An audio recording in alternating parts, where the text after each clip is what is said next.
Дорогая, любимая Индира Разбаевна, дорогой, родной коллектив медицинской академии, хотелось бы от лица Международной высшей школы медицины, от тебя лично, поздравить вас с большим юбилеем, 85-летием.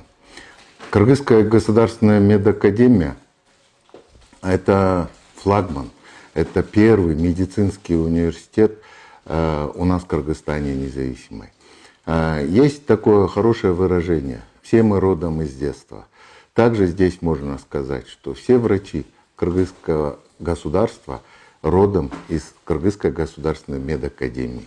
Хочу пожелать огромных успехов, большого благополучия, новых достижений всему коллективу Кыргызской государственной медакадемии. В настоящее время этот ваш вуз является одним из немногих, который держит высокую планку, которую задали основатели Кыргызской государственной медакадемии. Удачи, успехов, добра всему коллективу и всем нам. Спасибо.